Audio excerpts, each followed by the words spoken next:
সাহাবায়ে কেরাম চলে গেলেন, তন্ন তন্ন করে খুঁজতে শুরু করলেন আমার মা বাবা কেউ বেঁচে আছে নাকি।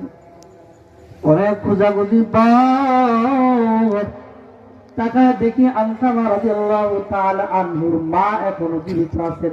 সুবহানাল্লাহ, আলকামার মা এখনো বেঁচে আছেন। রাসূলের সাহাবী বেলালকে পাঠিয়ে দিয়ে, ও বেলাল যাও যাও, দ্রুত যাও, আলকামার মার কাছে আমার সালামটা পাঠিয়ে দাও। যদি সম্ভব হয় আসো, যদি সম্ভব না হয় আমি রাসূল তার দরবারে যাব। ওই বেলাল রাদিয়াল্লাহু তাআলা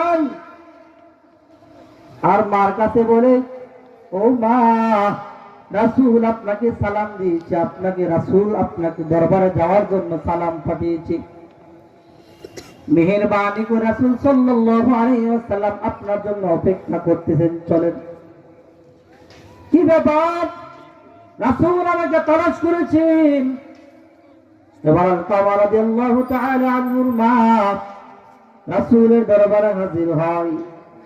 আলকামা রাদিয়াল্লাহু তাআলা আনহুর মাকে দেখে রাসূল সাল্লাল্লাহু আলাইহি ওয়াসাল্লাম বললেন, ও মা, আপনি আপনার ছেলে, আপনি কি ছেলের উপর অসন্তুষ্ট আছেন নাকি?